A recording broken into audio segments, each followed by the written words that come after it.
What's up, college sports fans? I'm Stucky. I'm Colin Wilson. I'm Mike Calabrese. I'm Maria Marino. I'm Charlie DiSturco, and we're excited that the Big Bets on Campus brand is launching its very own YouTube channel. You'll be able to find every episode of the BBOC podcast, live shows, and other college sports content on this new channel. Not only will the channel be dedicated to betting on college sports, but you'll also be able to find exclusive interviews with former college athletes, college football power rankings, and updates on other topics like the brand new College Football 25 video game series and the ins and outs of the recruiting trail all the way down to the transfer portal.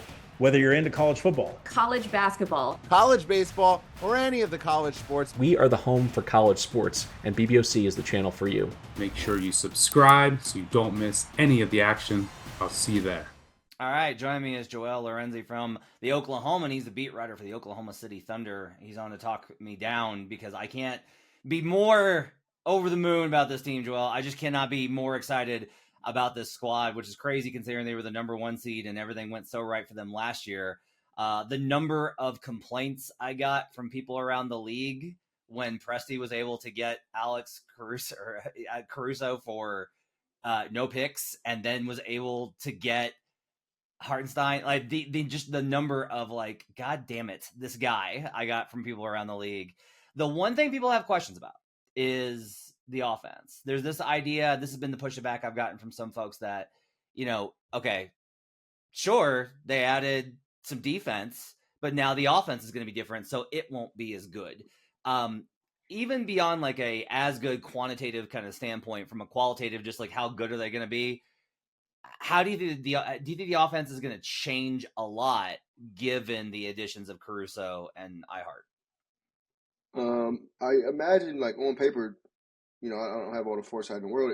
It feels, the reason so many people are betting on them is because it feels like it'll change for the better, if anything. And if anything, that's, bottom line, that's, addition by subtraction. If you took Giddey out of there and swapped him with anybody, I imagine a lot of their actions would change, a lot of their spacing would change, a lot of the way teams defended them would change. Giddey, by all means, had his best shooting year of his career, but, like, for whatever that's worth, it's not that efficient. And so teams obviously changed the way they defended him. Chet was so good and such a mismatch problem that they had to lean on Giddey. And you saw with Dallas. Dallas did it more than anybody, which is why I think going into that series, the few who watched the Dallas regular season series knew Dallas could give them some trouble, was they always parked Gafford under the rim. And so now you can't really do that with a guy like Caruso, who shot 40% last year. I know if you look at his B-ball reference page, it's a little weird. He'll go from, a average shooting year to a great shooting year, average shooting year to a great shooting year. Yeah. I'm willing to bet that he shoots well enough, better than Giddey, to make teams change the way they approach the Thunder. And so, bottom line, by replacing Giddey, you change the offense a lot. I think with iHeart's an interesting thing.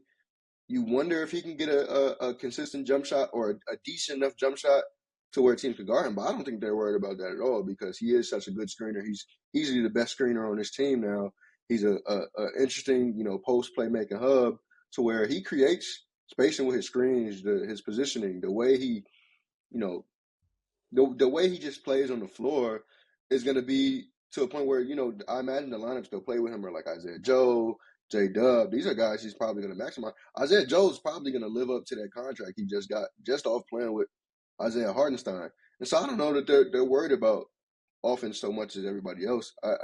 It'll take some tuning, with iHeart because he is going to play a good chunk of minutes even in the games he doesn't start. But I think they're counting on the spacing he creates with his screening, the way he can use his playmaking, some of that stuff. And then Caruso is self-explanatory.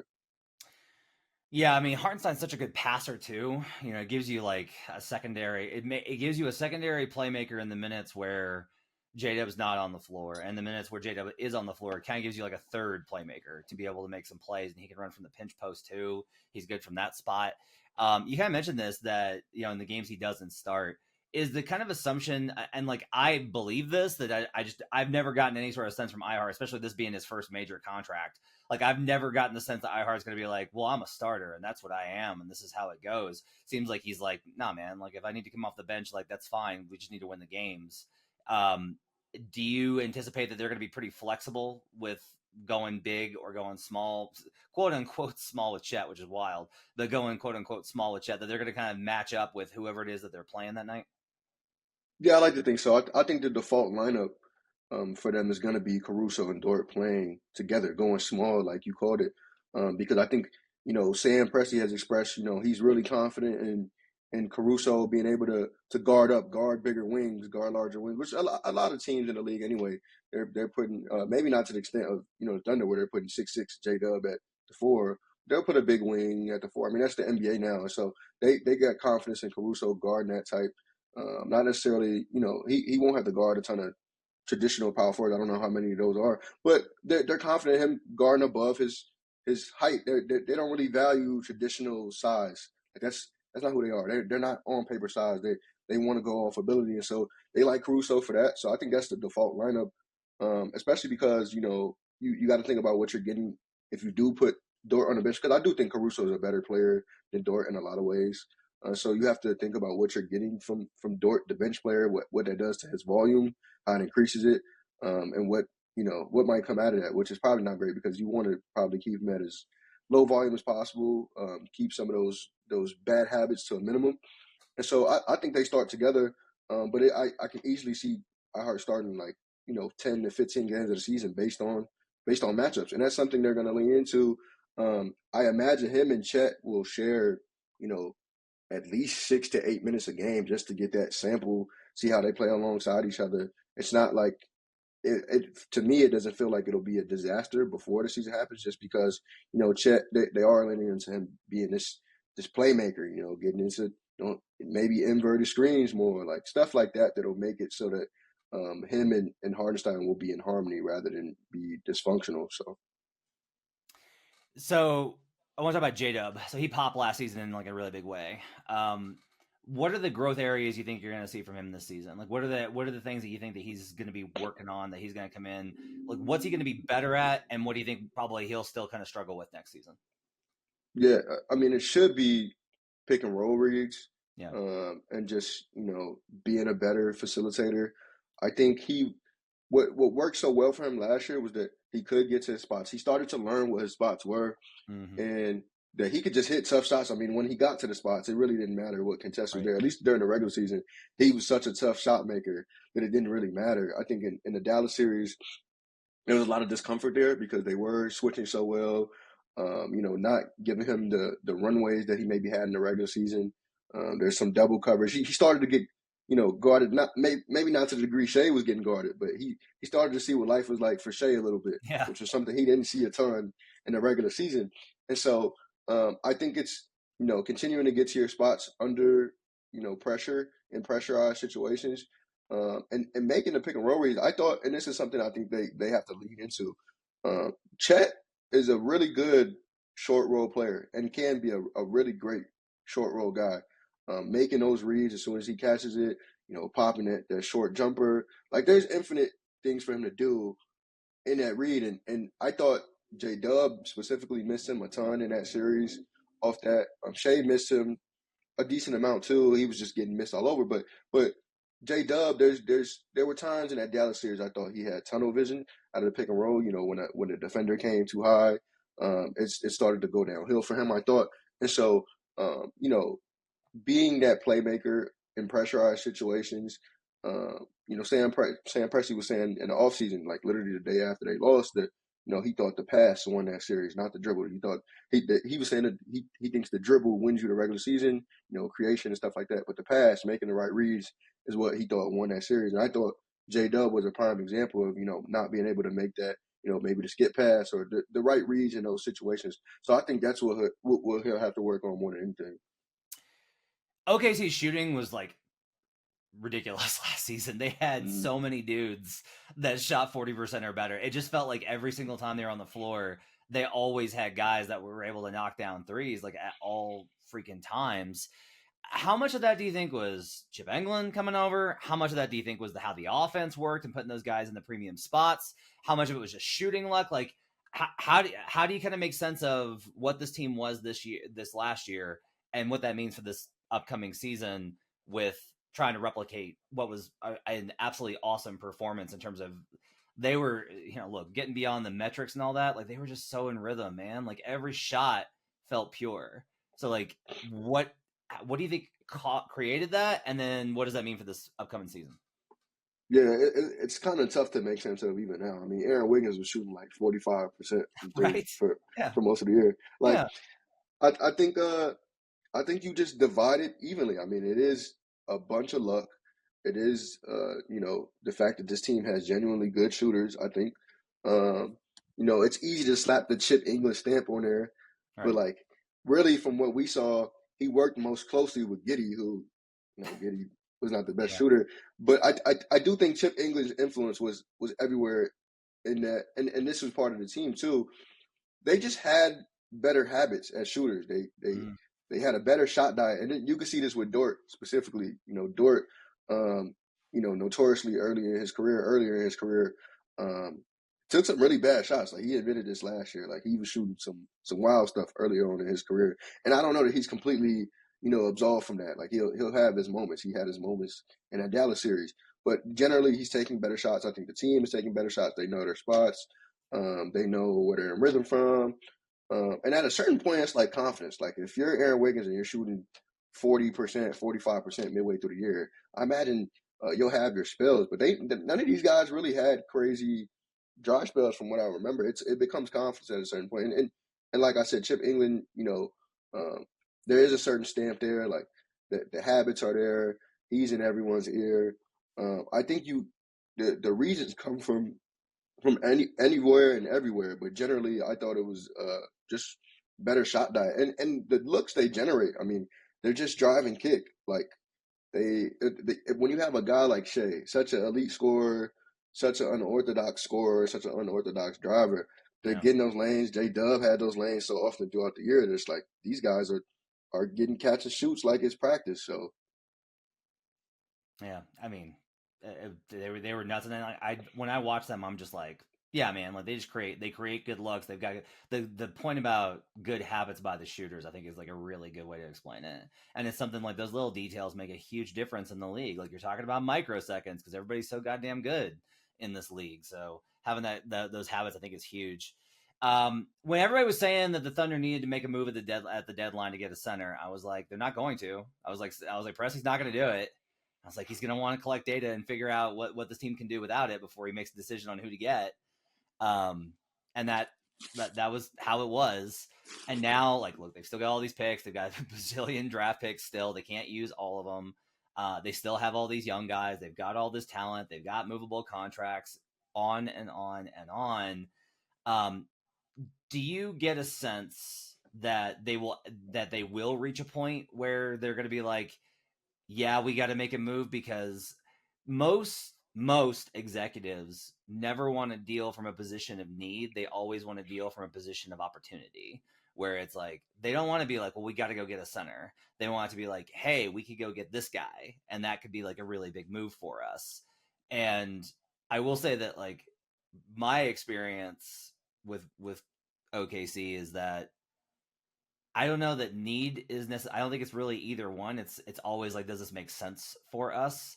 And I'm just not sure that there's ever going to be a point where they're really going to be like, yes, this makes sense for us to go ahead and commit these kind of deals, unless it's just like, I'm trying to even think of like a guy it would be. It would have to be like a top 10 player that's like, no, I want to play for Oklahoma City. Like I want to join the Thunder. That's where I want to be, which is unlikely for a huge number of reasons. So like, do you feel like that cash in is coming at any point? Is it possible that we keep thinking that that's going to happen and that they just trust this core to keep kind of percolating and getting better? Yeah, no, I don't think the cash is coming at any point. And it's easy for people to say, well, they got all the assets, like why not? I think those assets, the way they're thinking is they're just going to keep them afloat through this new CBA. They're going to keep young, small contracts, younger players. They're going to keep rotating. They're going to use assets to maybe get, if a Caruso walks away in 2 or 3 years, you get your next Caruso, maybe using picks because the Bulls didn't ask for any for whatever reason. But but just I do think it's kind of like what you said. I don't know that it's going to take a top 10 player, but I scan maybe the top 25 and 30. I'm like, who would they add to this that's equally additive and not? I mean, their MO has been letting, because I do think they recognize this is kind of a big three to them with Shea, Chet, and Dub. I do think a lot of this is they want these guys to spread their wings still. Like they still think Dub could be a guy. Obviously, they love Chet, and so their whole thing, the word that was most used by Presti and Mark last year was additive. Like who can be additive without taking away from those three guys specifically. Now you're looking at role players, really like good role players to accentuate what they do, and maybe down the line, like you would have tried to get a Derek White type with some assets, but they got Caruso without using assets. So it's like you look across the team, what do they really need so bad that a star can contribute to end up giving up those assets? And the star I thought that was most like everybody mocked Lowry to them because that's such a scalable star among stars, I guess. He could fit in their offense. He can do enough for their defense with his size and everything. He can, maybe add some rebounding because he is 7 foot, even though he's not the best rebounder. Like that was the vision for people. But I think that's just people wanting to people have this vision of overloading this thing when it's like, I just don't think people have patience. I think that core three, the Thunder easily believe that they can be a championship core three. And for what it's worth, I don't know that, stacking up stars is the way to go anymore. I think it's probably filling in the gaps as best as you can. And Caruso and Hartenstein, as far as this stage, that's as good as you could do. Yeah, it's funny because it's like, look, okay, you get Laurie. All right, so what are you going to do when J-Dub and Chet are up for extensions? Are you going to have Shea and Chet and J-Dub and Laurie? Because if you're doing that, guess what? You got nothing. Then you're in the spot the Nuggets are in, where they're trying to figure out how to fill in the rest of this roster because they contributed 4 max contracts, really, $400+ million contracts to guys that under a previous CBA, and now they got no room. And so they got to let KCP walk because they're like, well, we can't, if we go into the second apron, we're not going to be able to keep the other guys. It creates this kind of cascading problem. And you mentioned all the stars. Yeah, I was like, well, look, it will never happen. But if KD was like, you know what? All right, let's finish it where it started. Again, won't happen. But if KD got there, it's like, what, are you going to give up significant assets for a 35-year-old that's at the end of his career, as good as KD still is for the last 3-4 years of his career? If you're looking at a guy okay, if things went south with Dallas and it's like Kyrie, does Kyrie make them better? Probably not. And it's like Jalen Brown. Yeah. That's a good name to kind of consider, where it's like Jalen Brown, Finals MVP, All NBA worthy selection. Versatile player, does all these types of things. Let's say that he was like, I'm ready to have my own team. I'm tired, because that stuff happens. Guys, even after winning championships, get okay, but I'd kind of like to go do my own thing now. Even if that happened, do you really want to give up assets and pay Jalen, which takes away from J-Dub? It just doesn't. You're right. You've got to be able to balance it, and I think that kind of mindset's the right way to go about it. I did want to ask you kind of a vibes question. These guys are so young. I caught the 2010 Thunder when they were just starting to get good. It was the 2010-11 season where they made the conference finals and lost to the Mavs that season. And KD was still really young, and Russ was still really young, and Harden was still really young. I caught them in a preseason game in Kansas City, of all places. And the vibes in the locker room were just incredible. I was like, God, these young guys are just so they were just through the roof with how much fun it was to play together. And last season with the group interviews and everything, it seemed like the vibe was really good. I really liked when they came through about how Chet was so quick to stamp out any sort of expectations, where he's like, we haven't done anything. I haven't done anything. I don't know what I'm doing yet. We have so much we got to get better at. What's it like covering a team with this many young guys, one of the youngest roster in the league, with that is this good now? Because I think that's very different from covering a young team that's just dumb and bad, which happens a lot, and that's okay because young guys got to get better. What's it like covering this team with that kind of energy? Yeah, it's unprecedented, really. I wish I had something to compare it to. I never covered the Pistons or something like that. This is my first NBA beat, so it's so crazy, especially because I'm around their same age. So I see a lot of what they're going through. I understand a lot of what they're going through, but I also don't think like as serious as they can get when the time comes, like I don't know that they really understand the position they're in, or that they've thought to really frame it. I mean, they live so much in the moment. Mark Daigneault preaches that a ton, just looking at what's in front of them. That I don't really know if they understand or have tried to grasp, the position they're in, just in terms of how well they're set up, and what this next year is. Like I think they know they're in it as a favorite for the West, but it's easy to say that and not really truly grasp their position they're in. I mean, you see them after games, like they're easily the most, well, at least a few of the guys are easily the most chronically online guys in the league. Like they're just young so much that it's like in your face. They're unbelievably young in their mannerisms, sometimes, and their online habits, but at the same time, like they don't play like that. They don't when they get in front of the mic, like at least not on court when they're doing the group interviews, like they don't talk like that. Like they're like spitting images of Mark Daigneault on the podium. Like they have the Thunderisms, they got that all down. Like they know what it is. But it's just crazy seeing them put in this position, especially a guy like Shea, who's like a vet now on this team, but he's 26 and he's leading by example. He's not turning down interviews.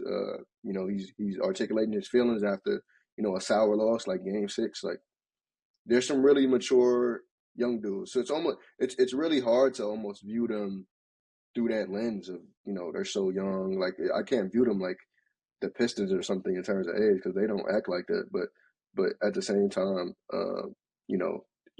other than when they're doing TikToks or whatever, especially Dub, like this is a pretty mature team. I don't know. It's really weird. It's hard to describe. All right, that's Joel Lorenzi from the Oklahoman. You can catch his work over there and on Twitter. Thanks so much for joining me, man. Always, my guy.